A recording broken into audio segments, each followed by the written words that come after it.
Hey guys, welcome back to IC Chris. It's never too late to have an IC moment.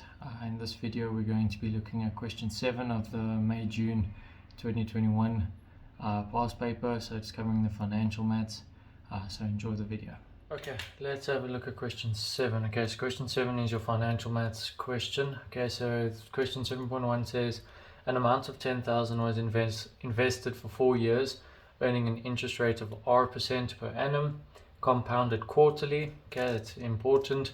At the end of 4 years, the total amount in the account is 13,080. Determine the value of R. Okay, so they've given us all the following information. So we know that we're investing 10,000. Okay, so that becomes P. We will have our total. Okay, we have our period as well, but remember it's compounded quarterly.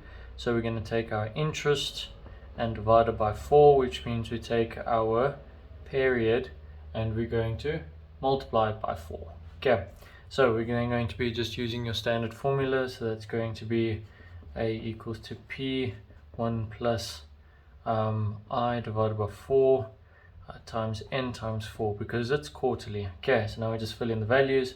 So that's 13,080 equals to 10,000.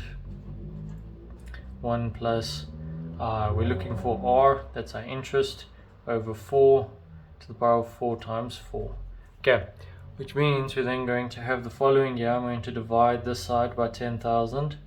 So we'll have 13,080 divided by 10,000.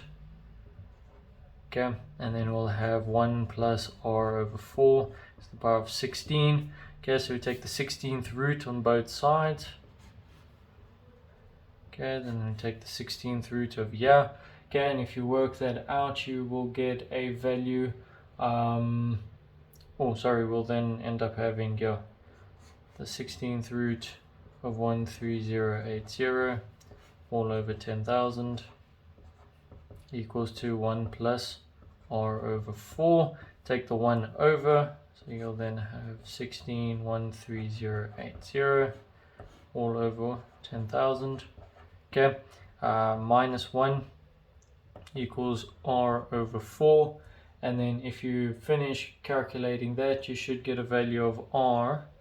Let's see, let me just shift it up. R is going to then equal to 0.06769, which means R in percentage is going to equal to 6.77%. Okay.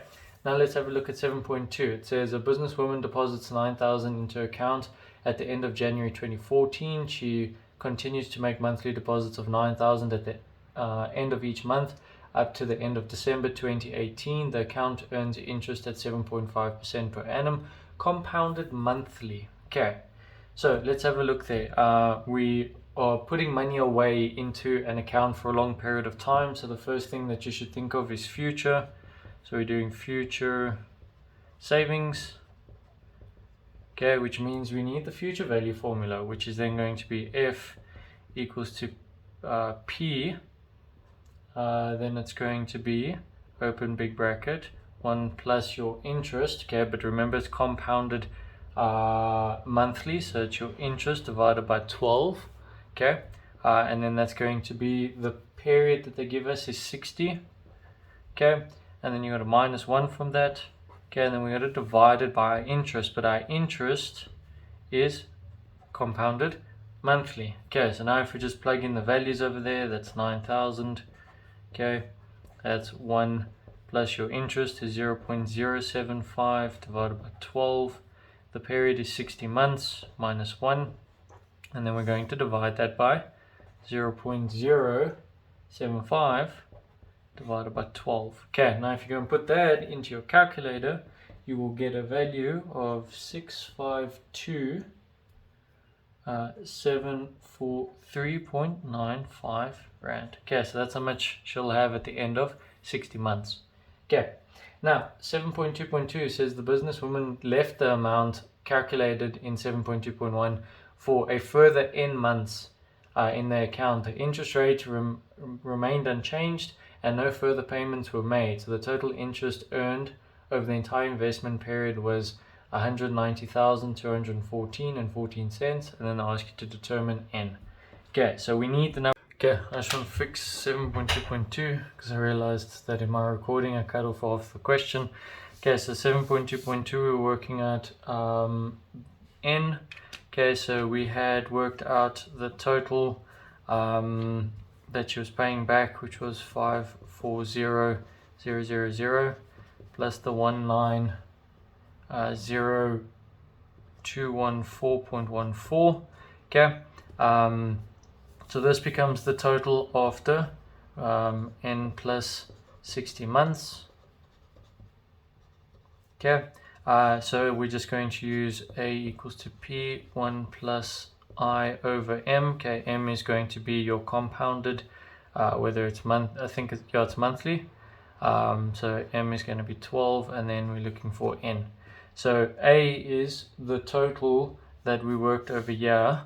Okay, P is going to be from 7.2.1, and then we're going to find N. So this is going to be 540,000 plus 190,214.14 equals then to, it was 652.7, I mean not 743.95, and then we're multiplying that by the bracket, which is 1 plus I 0.075, it's not changing, divided by 12, and then we're looking for n. Okay, so now if we divide across both sides by this amount over here, the 652, we're going to end up with 1.1186. Let me write that further down. 1.1186 equals to then our bracket 1.00625 to the n. Okay, now to solve that we need to use log. Okay, so therefore n is going to then equal to log 1.00625, and then up here we'll have 1.1186. Okay, and if you plug that into your calculator, you'll get that n equals to 18 months. Okay, remember for log, the rule, we're going to drop, we drop here, and then we swap this and the n. Okay, that's how I go about doing this question. If you guys did find the financial maths question helpful, then please consider leaving a thumbs up on the video. It does help me out a lot. Please consider subscribing as well. Our growth on the channel has been amazing in the past 2 months, so let's keep that up.